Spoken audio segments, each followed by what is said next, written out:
حکومت جمهوری تاجیکستان اولویت ساحه معارف را در سیاست خود جانبداری کرده. برنامه کامپیوتر کنونی مؤسسه‌های تعلیمی را در سالهای 2011-2015 قبول و عملی نمود. حالا باشد ادامه برنامه مذکور برای سالهای 2018-2022 مورد عمل قرار دارد.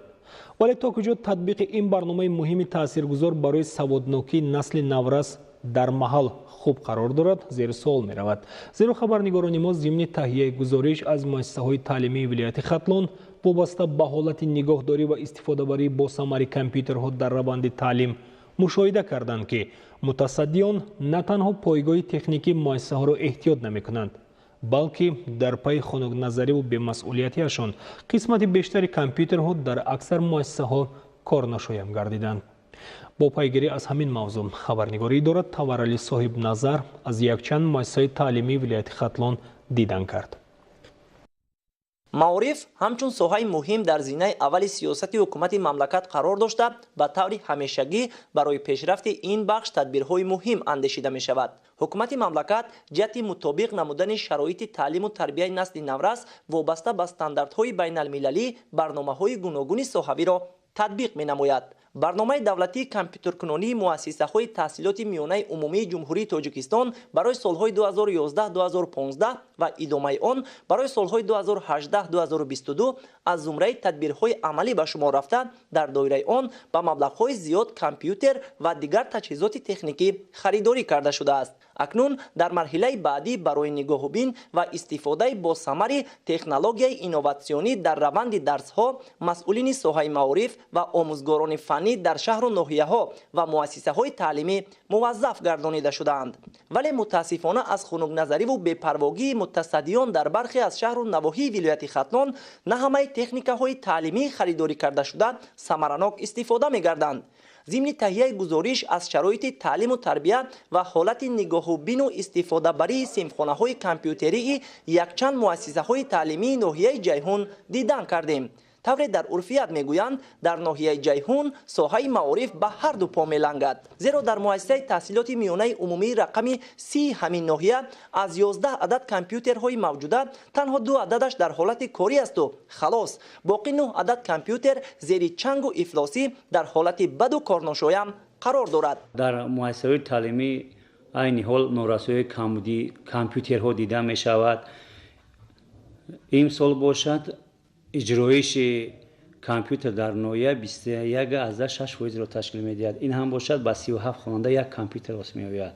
این قناعت بخش کننده نیست برای ما. برنامه کامپیوتر کنونی در برای سال 2018-2022 من در حدود ناحیه در مؤسسه تحصیلات ناحیه جیهون در سال 2019 33% را تشکیل می‌دهد که از روی نقشه خریداری کامپیوتر که 166 عدد تصدیق شده است 62 عدد کامپیوتر خریداری شده در سال 2019 این 33% را تشکیل می‌دهد.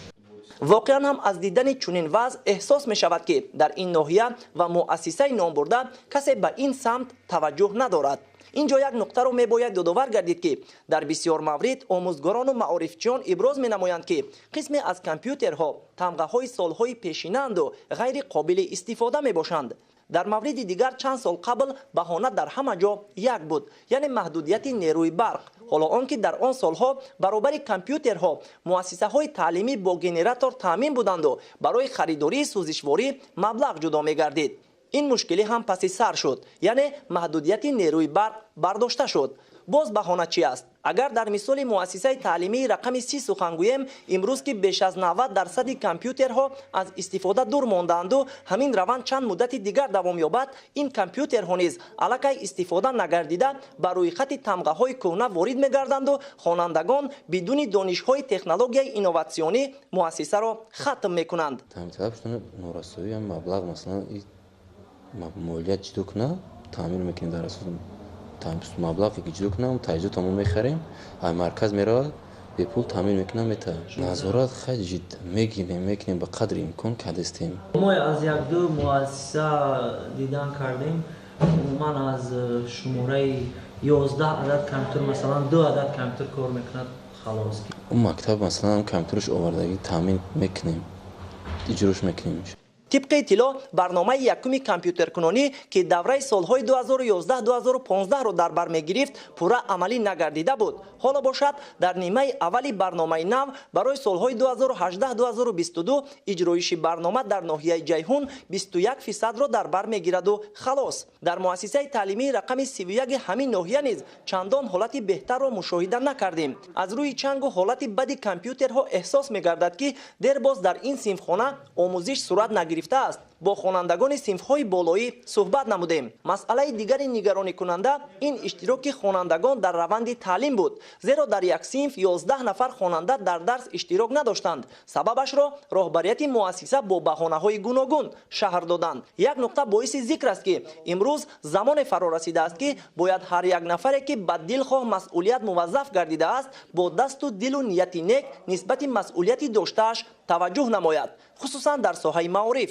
آینده دولت و ملت محض از متخصصان صاحب تخصص وابستگی کلان دارد و همه ساله قسمت اساسی بودجه دولت محض به ساحه معارف نگرانیده شده است. زیرا تحلیل و مشاهده ها در دیگر مؤسسه های تعلیمی شهر و نواحی ولایت نیز ثابت نمود که روند آموزش تکنولوژی اینوواسیونی در سطح ضروری به راه مانده نشده است. در صنفخانه ها کامپیوترها به طور لازمه استفاده نمی‌گردند. بهانه یک است: کامپیوترها تمغه های پیشینند یا اینکه تعمیر طلب می‌باشند. البته نورسان شاید به حالت تازگی و خوب نگاه داشتن دستگاه‌های تکنیکی چندان اعتبار ندهند، ولی آموزگاران فنی چی؟ اگر چنین خنک نظری و فارغ بالی ادامه یابد تا انجام برنامه دولتی کامپیوترکنونی مؤسسه‌های تعلیمی الکی قسمت اولی خریداری کرده شده کارناشایع می‌گردند. خوانندگان باشند به طور لازمه از دانش‌های برای استفاده کامپیوترها که امروزها در همه سمت‌های فعالیت از جزئیات مهم حسابیده می‌شود بهره‌ور نمی‌گردند. مسئله دیگر این است که در بسیار موارد به گفته مسئولین ساحه آموزگارانی که برای درس‌های تکنولوژی اینفورماسیونی جلب شده‌اند صاحب تخصص نیستند و تا حد امکان به قدر چنین دارایی تعلیمی نمی‌رسند. تورعلی صاحب نظرов، پرویز سفرов برای برنامه تحلیلی و اطلاعاتی تاجیکستان.